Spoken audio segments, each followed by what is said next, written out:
বকেয়া বেতন না মিটিয়ে মিল বন্ধ করে দিয়েছে কর্তৃপক্ষ। বকেয়া বেতন ও কারখানা চালুর দাবিতে ধর্নায় বসেছেন রানীগঞ্জের বল্লভপুর পেপার মিলের কর্মীরা। জানিয়ে শুরু হয়েছে রাজনৈতিক তরজা। উল্লেখ্য, চলতি মাসের 7 তারিখ কোনো আগাম নোটিশ ছাড়াই পেপার মিলের উৎপাদন বন্ধ করে দেয় কারখানা কর্তৃপক্ষ। মঙ্গলবার হঠাৎ করেই কারখানার মূল ফটকে সাসপেনশন অফ ওয়ার্কের নোটিশ ঝুলিয়ে দেওয়া হয়, আর এতেই হতাশায় পড়েন কারখানার প্রায় 300 জন শ্রমিক। মঙ্গলবারের পর বুধবার সকালেও বকেয়া বেতনের দাবিতে মিলের গেটে ধর্নায় বসেছেন শ্রমিকেরা। তাদের অভিযোগ, বাম নেতৃত্ব তাদের পাশে দাঁড়ালেও শাসক দল বা বিজেপি কোনো নেতাই তাদের আন্দোলনের কোনো খোঁজ খবর নেয়নি। পেপার মিল বন্ধ নিয়ে শুরু হয়েছে রাজনৈতিক তরজা। এ বিষয়ে রাজ্যের শিল্পনীতিকে কটাক্ষ করার পাশাপাশি শ্রমিকদের বকেয়া বেতন ও কারখানা না খোলা অবধি বেতন দেওয়া এবং কারখানা চালুর দাবি করেন আসানসোল দক্ষিণের বিজেপি বিধায়ক অগ্নিমিত্রা পাল। যদিও শ্রমিকদের অভিযোগ মানতে চাননি শাসক নেতৃত্ব। তৃণমূল নেতা অভিজিৎ ভট্টাচার্য দাবি করেন, প্রথম দিন থেকেই শ্রমিকদের পাশে রয়েছে তৃণমূল। মিল চালু ও শ্রমিকদের বকেয়া বেতন দেওয়ানোর সব রকম প্রচেষ্টা চালানো হচ্ছে বলে দাবি করেন তিনি। যে বেতন, সেই বেতন আটকিয়ে রেখেছে ম্যানেজমেন্ট। শ্রমিকদের পেটে টান পড়েছে। এখন হচ্ছে যে মূল্য বৃদ্ধি যে আকাশ ছোঁয়া, তাতে করে শ্রমিকের এরকমই এখানে কাজ করে দুবেলা দুমুঠা খেতে পায় না পরিবারটা। আর আজকে বেতনটা দিচ্ছে না ম্যানেজমেন্ট, টালবাহানা করছে। আমরা চাই অবিলম্বে কারখানাটা খোলা হোক, উৎপাদন চালু হোক, আর বকেয়া যে বেতন, সেই বেতন অবিলম্বে হচ্ছে যে ম্যানেজমেন্টকে দিতে হবে। দুটো ইউনিয়ন আছে এই বল্লভপুর পেপার মিলে, দুটো ইউনিয়ন আছে।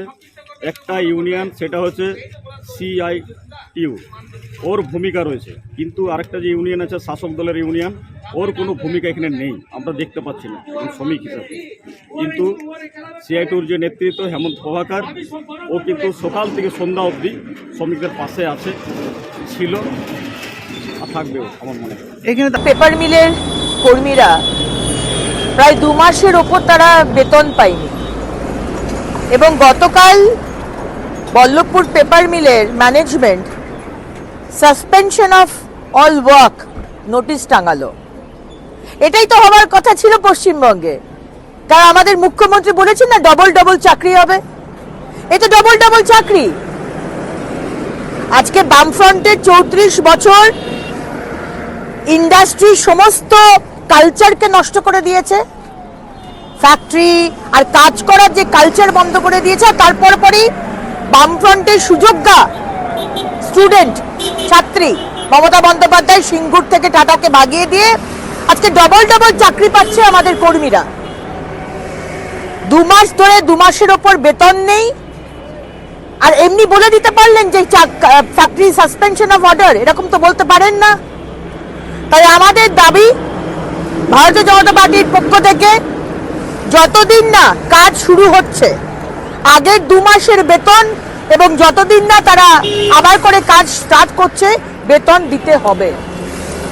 এইভাবে মন মর্জি হলো।